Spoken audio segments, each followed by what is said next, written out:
Hi, I'm Livia, and this is video 3 of Module 4 in our series.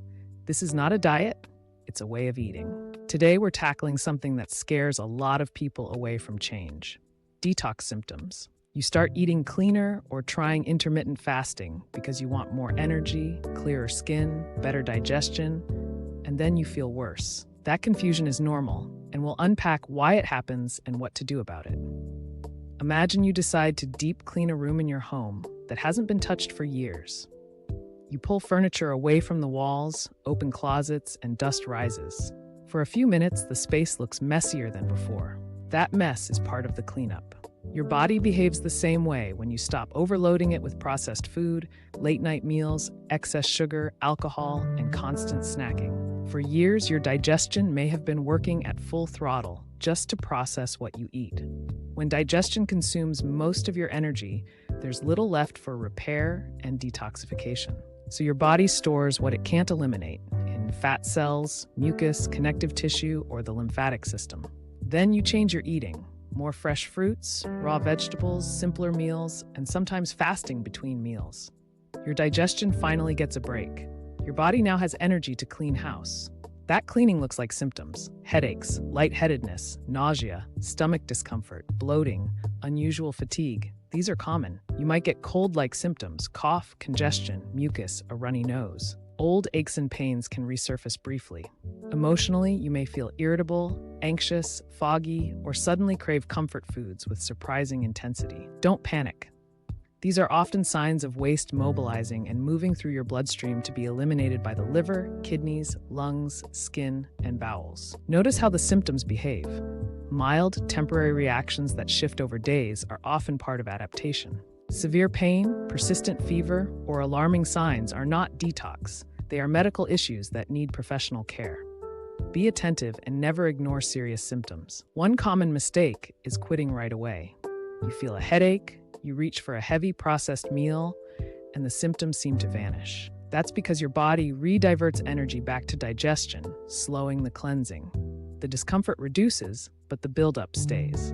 It's like stopping a house clean before the dust is swept up. Temporary calm, no true cleaning. So what do you do when detox symptoms arise? First, stay calm. Panic leads to choices you'll regret, like reverting to old habits. Second, rest more than usual. Your body is doing significant internal work. Avoid strenuous exercise and major stress while it adjusts. Third, hydrate. Water supports the kidneys and helps move dissolved waste out. Fourth, get fresh air, gentle movement, and sunlight when possible. Even a slow walk boosts lymphatic flow and mood. Fifth, prioritize sleep. Repair happens during rest. Supportive practices can help too. A warm bath to encourage sweating, light stretching, and gentle breathing exercises to ease anxiety. If digestion feels off, choose simple, easy-to-digest meals: soups, smoothies, steamed vegetables, and ripe fruits. Avoid extreme food restriction as a response to symptoms. Instead, favor balance and gentle nourishment. Remember the emotional side. Food carries memory and comfort. When you change what's on the plate, old feelings surface. Cravings, melancholy, or sudden irritability are often emotional reactions, not physical failure. Name the feeling, breathe through it, and reach for soothing non-food practices: a short walk, journaling, or a calming cup of herbal tea. Keep perspective. Healing isn't linear. Many people move through a few uncomfortable days and then notice a breakthrough: clearer skin, steadier energy, improved sleep, decreased cravings, and easier digestion. Their bodies feel lighter and more present. Those gains come because the system finally had permission to work differently. If symptoms persist beyond a reasonable adjustment period, consult a healthcare professional. Rule out other causes, check labs if needed, and work with a trusted practitioner who understands gentle dietary transitions. In our next video, we'll enter the final module and map out a perfect day of eating, from morning to night. We'll cover meal timing, food combinations, hydration, and a simple daily rhythm that supports sustainable health. If this helped you make sense of what's happening inside your body, like the video and subscribe so you don't miss the next part. Thank you for watching, and remember, this is not a diet, it's a way of eating.